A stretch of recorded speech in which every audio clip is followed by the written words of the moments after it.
ಎಲ್ಲರಿಗೂ ಲೈವ್ ಮೀಡಿಯಾದ ಹೊಸ ವಿಡಿಯೋಗೆ ಸ್ವಾಗತ. ಇಂದಿನ ವಿಡಿಯೋದಲ್ಲಿ ನಾವು ಹೇಳುವಂತಹ ವಿಷಯವೇನೆಂದರೆ, ನೀವು ಈಗಷ್ಟೇ ಥಂಬ್ನೈಲ್ನಲ್ಲಿ ಕಂಡಂತೆಯೇ ಇವತ್ತಿನ ದಿವಸದ ಪ್ರತ್ಯೇಕತೆ ವಿಶೇಷತೆ ಏನೆಂದರೆ ಡಿಸೆಂಬರ್ 6 ಬಾಬರಿ ಮಸೀದಿಯನ್ನು ಕೆಡವಿದಂತಹ ದಿವಸವಾಗಿದೆ. ಇವತ್ತಿಗೆ ಬಾಬರಿ ಮಸೀದಿಯನ್ನು ಕೆಲವು ದುಷ್ಕರ್ಮಿಗಳು ಕೆಡವಿ 32 ವರ್ಷಗಳು ಪೂರ್ಣಗೊಂಡಿದೆ. ಬಾಬರಿ ಮಸೀದಿಯನ್ನು ಕೆಡವಲು ಬೇಕಾಗಿರುವ ಕಾರಣಗಳು ಮತ್ತು ಆ ಸಮಯದಲ್ಲಿ ನಡೆದಂತಹ ಕೋಲಾಹಲಗಳು, ಗಲಭೆಗಳನ್ನು ನಾವೆಲ್ಲರೂ ಕೂಡ ವಿಸ್ಮರಿಸಬೇಕಾಗಿದೆ. ಬಾಬರಿ ಮಸೀದಿಯನ್ನು ಕೆಡವುವಂತಹ ವಿಡಿಯೋಗಳನ್ನು ನೋಡೋಣ. ಈ ಕಾಣುತ್ತಿರುವುದು ಬಾಬರಿ ಮಸೀದಿಯನ್ನು ಕೆಡವಿದಂತಹ ವಿಡಿಯೋಗಳಾಗಿದೆ. ನೀವೊಮ್ಮೆ ನೋಡಿ, ಕೆಲವು ಹಿಂದೂಗಳು ಬಂದು ಮುಸ್ಲಿಂ ಮಸೀದಿಯನ್ನು ಕೆಡವುವಂತಹ ದೃಶ್ಯಗಳಾಗಿದೆ. ಆದರೆ ಇದರ ವಿಪರೀತವಾಗಿ ಯಾವುದಾದರೂ ಸ್ಥಳದಲ್ಲಿ ನಡೆದಿರಬಹುದೇ? ಯಾಕೆ ಬೇಕಾಗಿ ಹೀಗೆ ಒಂದು ಧರ್ಮದ ವಿರುದ್ಧವಾಗಿ ಹೋರಾಡಬೇಕು? ಅವನವನ ಧರ್ಮ ಅವನವನಿಗೆ ಎಂದಾಗಿದೆ ನಮ್ಮ ಧರ್ಮವು ಕಲಿಸುವುದು. ಮುಸ್ಲಿಮನಾದರೆ ಮುಸ್ಲಿಮರ ವಿಷಯದಲ್ಲಿ ಮಾತ್ರ ಅವನು ಮಾತನಾಡಬೇಕು, ಹಿಂದುವಾದರೆ ಹಿಂದೂಗಳ ವಿಷಯದಲ್ಲಿ ಮಾತ್ರ ಮಾತನಾಡಬೇಕು. ಪ್ರೀತಿಯ ಸಹೋದರರೇ, ನಾನು ಥಂಬ್ನೈಲ್ನಲ್ಲಿ ತೋರಿಸಿದಂತೆ ಬಾಬರಿ ಮಸೀದಿಯನ್ನು ಕೆಡವಿದಂತಹ ಈ ಡಿಸೆಂಬರ್ 6 ಆ ದಿನವು ನಮಗೀಗ ತಲುಪಿದೆ. 32 ವರ್ಷಗಳು ಪೂರ್ಣಗೊಂಡಿರುವಾಗ ಅದೇ ಬಾಬರಿ ಮಸೀದಿಯನ್ನು ಕೆಡವಲ್ಪಟ್ಟಂತಹ ಮುಸ್ಲಿಮರು, ಅದರಲ್ಲಿ ಆರಾಧನೆಗಳನ್ನು ಮಾಡುವಂತಹ ಮುಸ್ಲಿಮರು ವಿಪರೀತವಾಗಿ ಹಿಂದೂಗಳ ದೇವಸ್ಥಾನದ ಬೋರ್ಡ್ಗೆ ಮಾಡಿದ ಘಟನೆ ಏನೆಂದರೆ ನೀವು ಕಾಣುತ್ತಿರುವಂತಹ ಈ ವಿಡಿಯೋವಾಗಿದೆ. ಕೇರಳದ ಕಣ್ಣೂರು ಜಿಲ್ಲೆಯಲ್ಲಿ ನಡೆದಂತಹ ಒಂದು ಒಳ್ಳೆಯ ರೀತಿಯ ಸಂದೇಶವನ್ನು ತಲುಪಿಸುವಂತಹ ಒಂದು ವಿಡಿಯೋವಾಗಿದೆ ಈ ವಿಡಿಯೋ. ಇದರಲ್ಲಿ ನಮಗೆ ಕಾಣಿಸುತ್ತಿರುವುದು ಧರ್ಮದ ಸಹಬಾಳ್ವೆಯಾಗಿದೆ, ಸಹೋದರತ್ವವಾಗಿದೆ. ಅವರು ದೇವಸ್ಥಾನಕ್ಕೆ ಹೋಗುವಂತಹ ಆ ಬ್ಯಾನರನ್ನು ಶುಚಿಗೊಳಿಸುತ್ತಿದ್ದಾರೆ. ಎಲ್ಲರಿಗೂ ಕೂಡ ಸರಿಯಾಗಿ ಕಾಣಲು, ದೇವಸ್ಥಾನದ ಬ್ಯಾನರ್ ಸರಿಯಾಗಿ ಕಾಣಲು ಒಳ್ಳೆಯ ರೀತಿಯಲ್ಲಿ ಅದು ಮಿಂಚಿ ನಿಲ್ಲಲು ಬೇಕಾಗಿ ಕೆಲವು ಟೋಪಿದಾರಿಗಳಾದ ಮುಸ್ಲಿಮರು ಆ ಹಿಂದೂಗಳ ದೇವಸ್ಥಾನದ ಬ್ಯಾನರನ್ನು ಸರಿಪಡಿಸುತ್ತಿರುವಾಗ, ಅದೇ 32 ವರ್ಷಗಳ ಮುಂಚೆ ಅವರು ಮಾಡಿದಂತಹ ದುಷ್ಪರಿಣಾಮಗಳು, ಇಲ್ಲಿ ಅವರು ಮಾಡಿಟ್ಟಂತಹ ಕೋಲಾಹಲಗಳು, ಗಲಭೆಗಳು ನಾವೊಮ್ಮೆ ವಿಸ್ಮರಿಸಬೇಕಾಗಿದೆ. ಪ್ರೀತಿಯ ಸಹೋದರರೇ, ಯಾಕೆ ಬೇಕಾಗಿ ನಾವು ಧರ್ಮದ ಎಡೆಯಲ್ಲಿ ಜಗಳಗಳನ್ನು ಮಾಡಬೇಕು?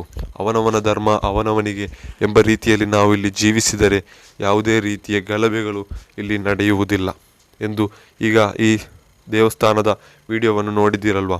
ದೇವಸ್ಥಾನದ ಬ್ಯಾನರನ್ನು ಸರಿಪಡಿಸಿದಂತಹ ಕೆಲವು ಮುಸ್ಲಿಮರು, ಅದು ಯಾರೆಂದರೆ ಕೇರಳದ ಅಥವಾ ಈ ಭಾರತದ ಅಥವಾ ಈ ಲೋಕದ ಎಂದೇ ನಮಗೆ ಹೇಳಬಹುದು ಅತ್ಯುನ್ನತ ಪಂಡಿತ, ಇಸ್ಲಾಮಿಕ್ ಸ್ಕಾಲರ್ ಆಗಿರುವಂತಹ ಕೇರಳದ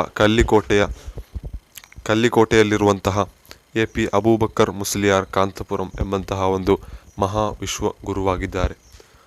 ವಿಶ್ವಗುರು ಎಂದು ಹೇಳಲು ಕಾರಣ, ಅವರು ಈಗ ಒಂದು ದಿನ ಭಾರತದಲ್ಲಿದ್ದರೆ ಮರುದಿನ ಅವರು ಮಲೇಷಿಯಾದಲ್ಲಿರುತ್ತಾರೆ, ಮರುದಿನ ಮಲೇಷಿಯಾದಲ್ಲಿದ್ದರೆ ಅದರ ನಂತರ ದಿನ ಅವರು ಬಗ್ದಾದಿನಲ್ಲಿರುತ್ತಾರೆ, ಅದು ಕಳೆದು ಅವರು ಅಮೇರಿಕದಲ್ಲಿರುತ್ತಾರೆ, ಅದು ಕಳೆದರೆ ಜೋರ್ಡಾನ್ನಲ್ಲಿರುತ್ತಾರೆ. ಹೀಗೆ ಹಲವಾರು ರಾಷ್ಟ್ರಗಳಿಗೆ ಹೋಗಿಕೊಂಡು ಅಲ್ಲಿ ಇಸ್ಲಾಮಿಕವಾದಂತಹ ವಿಷಯಗಳು ಹಾಗೂ ಭಾರತಕ್ಕೆ ಅಭಿಮಾನ ಪಡುವಂತಹ ವಿಷಯಗಳನ್ನು ಮಾಡುವಂತಹ ದೊಡ್ಡ ಒಂದು ಪಂಡಿತರಾಗಿದ್ದಾರೆ ಅವರು AP ಅಬೂಬಕರ್ ಮುಸ್ಲಿಯಾರ್ ಎಂಬವರು. ಇವರ ಫೋಟೋವನ್ನು ಕಾಣುವಾಗ ನೀವು ವಿಚಾರಿಸಬಹುದು, ನೀವು ನೆನೆಸಬಹುದು, ಇವರೊಬ್ಬ ಇಸ್ಲಾಮಿಕ ವಿಷಯಗಳಲ್ಲಿ ಮಾತ್ರ ಇವರು ವಿಷಯಗಳನ್ನು ಮಾಡುವವರು ಎಂದು.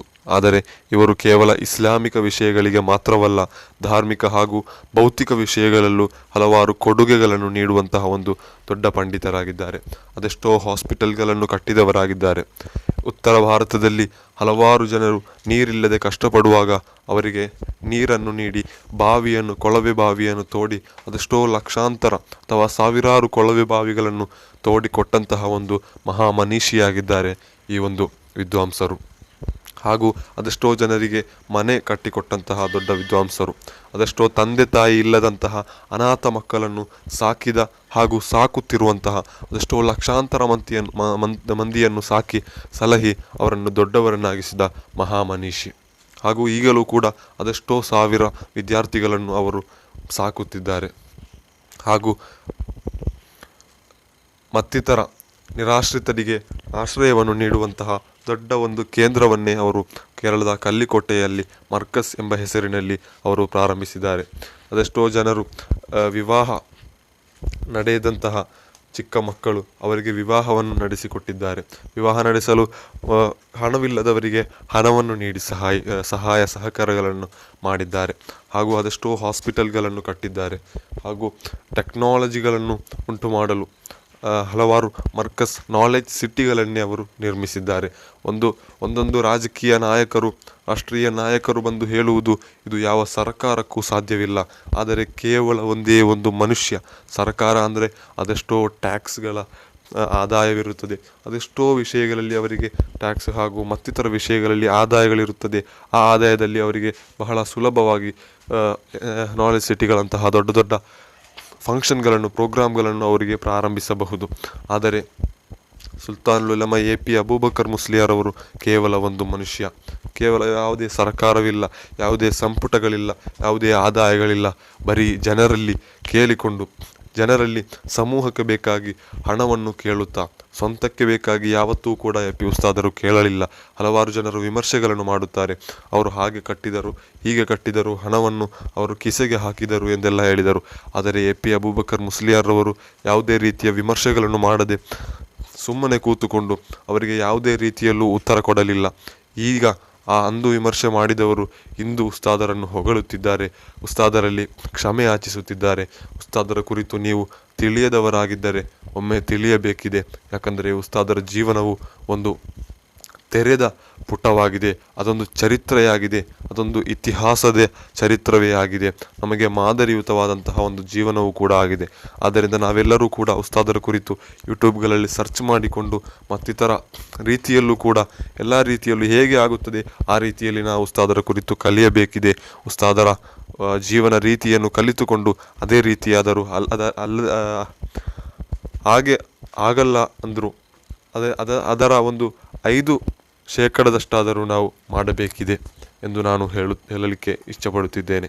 ಅಂದು ಬಾಬರಿ ಮಸೀದಿಯನ್ನು ಕೆಡವಿದಂತಹ ಸಂದರ್ಭದಲ್ಲಿ ಇಲ್ಲಿ ಶಾಂತಿ ಕಾಪಾಡಲು ಬೇಕಾಗಿ ಕರೆ ಕೊಟ್ಟಂತಹ ಒಂದು ಮಹಾಮನೀಷಿಯಾಗಿದ್ದಾರೆ ಇವರು. ಒಂದು ಮುಸ್ಲಿಂ ಮಸೀದಿಯನ್ನು ಅದರ ಅಡಿಯಲ್ಲಿ ಅದು ರಾಮನ ಜನ್ಮಭೂಮಿಯಾಗಿದೆ ಎಂದು ಹೇಳಿಕೊಂಡು ಆರ್ಕಿಯಾಲಜಿಕಲ್ ಸರ್ವೆಗಳನ್ನು ಮಾಡಿಕೊಂಡು ಅವರಿಗೆ ರಿಪೋರ್ಟ್ ಬರುವಂತೆ ಮಾಡಿಕೊಂಡು ಹೀಗೆ ಹಲವಾರು ರೀತಿಯ ವಿಷಯಗಳನ್ನು ಅವರೇ ಪುರಾವೆಗಳಾಗಿ ಮಾಡಿಕೊಂಡು ಬಾಬರಿ ಮಸೀದಿಯನ್ನು ಕೆಡವಿದರು. ಅಂದಿನ ಸರ್ಕಾರವು ಯಾವುದೇ ರೀತಿಯ ನಿಯಮಗಳನ್ನು ಅಂದು ಅವರ ಎದುರಾಗಿ ಕಾನೂನುಗಳನ್ನು ತೆಗೆಯಲಿಲ್ಲ. ಹೀಗೆ ಹಲವಾರು ವಿಷಯಗಳು ನಡೆದಿದ್ದು ಇದೆಲ್ಲದಕ್ಕೂ ಕೂಡ ಶಾಂತಿಯ ಕರೆ ಕೊಟ್ಟಂತಹ ಒಂದು ಮಹಾಮನೀಷಿಯಾಗಿದ್ದಾರೆ ಇವರು.